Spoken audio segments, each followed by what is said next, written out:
Brother Joe. And then before the donor na ko Bible school. We upon how so yourself. Now so Bible no bia one interpretation. Said that is osusufa. Ama a create confusion o Christopher. Na me person me hu e dey na e dey sa e no we nyina. Akofa we nyina ba. Okay. No so bu sam we ya. Me am problem wo we won dada. Ana waka wase. Na ne kwasem say yen ko Bible school e me yesofo. Iso sumo hoy e your friend. Yesu na fu nipa. Mo me na dwuma se onye. Ne mo sa wa de ope se me ku school. Na mabe ya meduma. Enye honam famu ade se yakono classroom. E free Peter mo. Mo bi anim hwe. Bebre anko school na so wo na penetrate wo mo. Ena de mo ye nwuma. Mo mutimbe ye ready. Nti we ka so wo school. Mo be ye ready duma. O be ya onu ankasa na sorry. Enye ready Yesu de. Ma me fa sa konya usoro me no ankasa asini. Asa sa okay. Matthew chapter 13 verse 10. Yesu ka asem bi se o fresh for ka chan se mo de oda mamu se mo hu osoro hini mo hintasem na mo nti ase.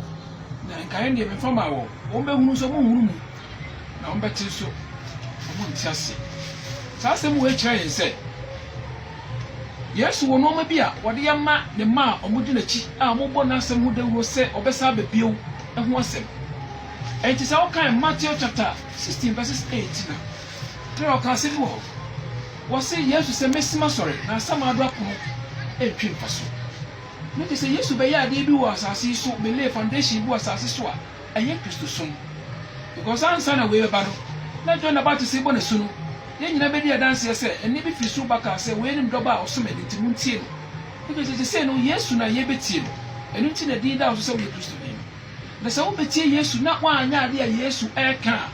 Na enu so koye asemfoforo. Mama nche wo no ma mienu bi. Ekoso obi asisi a edi dance se. Akwan Yesu fa so betena na sase so. Na suafo beto aso. Enye no na eneye. Obi a yese de ono ankasa epe. So okay. Koronto foma edi nkan etimi ensenchemu edu ba akono a. Wo se obi ntimi nto fapem foforo enka de hyeho dada na so. Na de obi a aye no oye de atu fapem no so ama awie emudie. Eti esuafo no ba aye no obedi Yesu mo dance se Yesu besa bebiu. Na Yesu ma wa yare se tumi se omo kasa kire yare fo bi a yare ni ntunko ehia se yare no ye hyew da se ji se na otwe miensa me ma 17 days 10 days fanchire ko bu ansa da bi eye kan anya fi se Yesu ba aye no na akwanchira wo hodada na Yesu be tro more light se timi oba no oba ka chen se brade be pese me huna de me the friendly was here na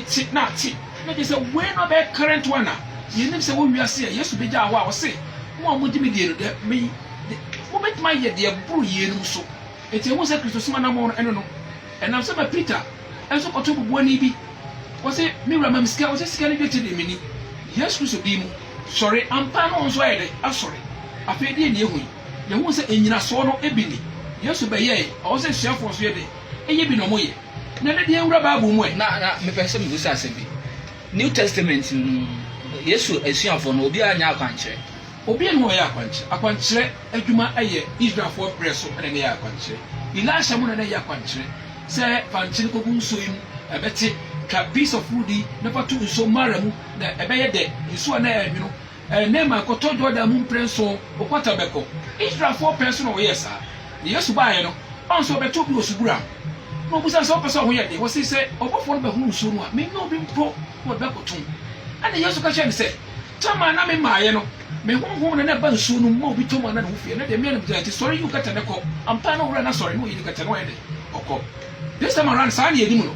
na de abai agi se wo ye biebi ansa Bible nso aka asem wo Acts chapter 7 verses 48 say awurade se won tia de ansa ye mu bio kanene no wotim te say de onye dai on tim what do you mean me ka asem bi Yesu aka asem bi ewo Matthew chapter 16 verses 18 wasi mesima sore na asama ado apon etwin faso Yesu usi asore ne fanda onu kura ye leader aso no Yesu na de baabi a Yesu tie ewo soro aho na ye headquarters enti obi a o bedwa ni sa etim we bia no won hu ni se yɛn headquarters heaven na wɔ a yesu to so osiesie wɔ na bere so mɛbɛ fa ne ma nyinaa yɛ dɛ akɔ saa nyina so wɔ yi na yɛ kristofoɔ nyina so ɔsɛ yɛ nyinaa yɛ sɛ so na yesu ka sɛ mo yɛ baako a nipa nyinaa bɛhu sɛ na besoma mo ɛno nti saa asɛm a ɔka yɛ ɛtɔ wɔ yi baako yɛ no yɛn hunu yi ɛnɛ akɔyɛ ade foforɔ bi yesu kɔ foundation noma ɔgya ebie ɛne sɛ mo bɔ mpa ya mo nyɛ koom na mo nhyɛ mo pie mu na mo mo gya wɔ kokɔ mo mpa ya na mo gya wo hu kokɔ mɛ dɛ ebetua mo ka ɛnɛ ɔmo kɔ asɔfodie kɔdi sɔfoɔ sɛ wɔbɛte asɔre ɛbaayɛ a wɔse dabi gyina so ɔdɛm na bɔ nsɛm na yɛ dede ɛbɔ mpa yɛ na nyame bɛtie nti deɛ yesu kaa yɛ ɛne deɛ sɔfo bi ka no emu deɛ hɛ ne yɛmfa mepatwɛ sɛ me wotem ase yesu ka sɛ bi sɛ mote sɛ wɔse tetefoɔ no sɛ monnɔ mo dɔfo na montaa mo tamfo na me deɛ mesem sɛ wɔn a wɔtaa mo no mommɔ mpaeɛ ma wɔn a wɔdɔ mo no monhyira wɔn na sɛ modɔ wɔn a wɔdɔ mo a ɛdɛn na mobɛnya mfa so wɔbɛn na mobɛnya mfi sɛ atogyefoɔ koraa ɛtumi yɛ saa deɛ no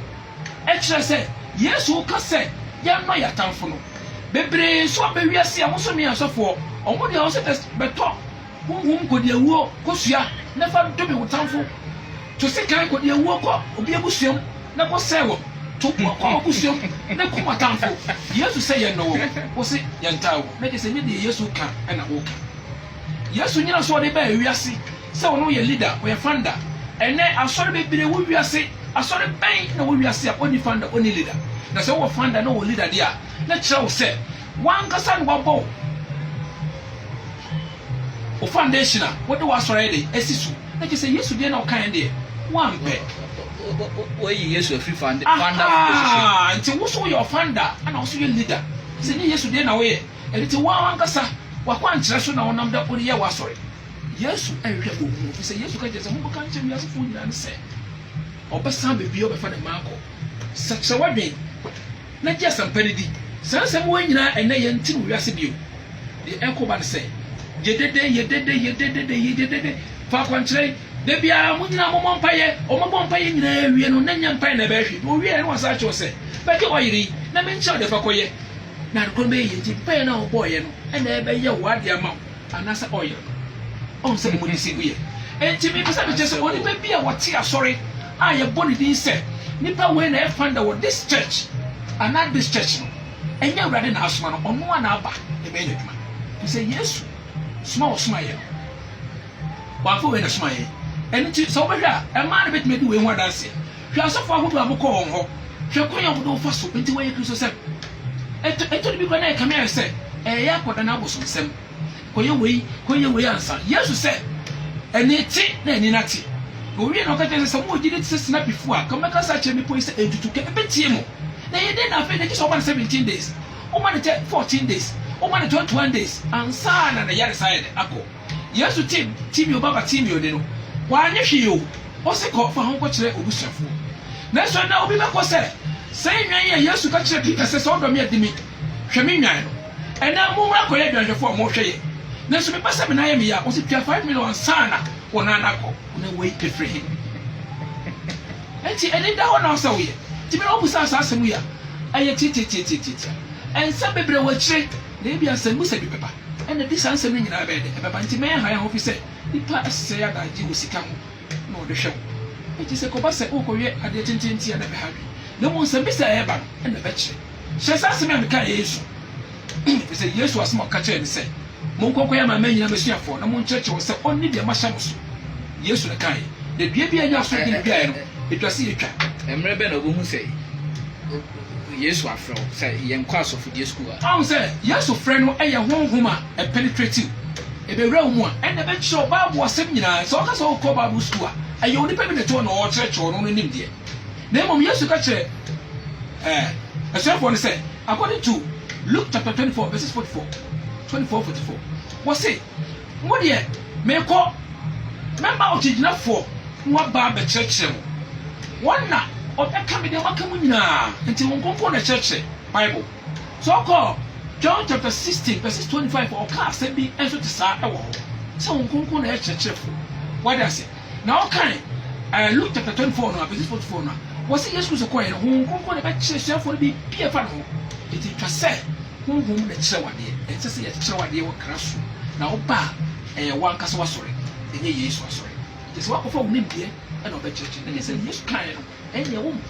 wopɛ wankasa wo deɛ ɛne ne nsɛm bebree ɔbaayɛ no watene deɛ no ɔduwa ɔbaayɛ no watene deɛ no ɔduwa adɛn nti na wɔ sɛ kɛnyɛ baako na ka baako yɛ baabi a democracy yɛ ɛwɔ no baako yɛ bɛtuma tena hɔ dabi da ɛne nti na obi abaa no ɔhwan de deɛ nti ka wɔ nimdeɛ a ade na ɔfa nsa so na ɔde kɔ ne deɛ sɛ ne yesu asoma no nti wo a woyɛ hwɛ ne yɛ nti deɛ ɔbusa me no ano yɛ no na nsɛm bebree na mɛtuma ka ebia na wiase ntumi nyɛ na ɔde ɔsɔ wo nte ase a ɔwusu bebree wɔ wiase PS encyclopedias mu nyinaa wɔ hɔ convert catechism ne nyinaa wɔ hɔ simple explain wode momfa mmra na sɛ de meka sɛ meboa a momprovu nkyerɛ nti pɛ sɛ mekyerɛ sɛ asɔre a ɔfanda ɔwɔ leader awurade yesu hu ɛnyɛ deɛ yesu yɛ ɛna ɔyɛ deɛ ɔno ankasa wopɛ.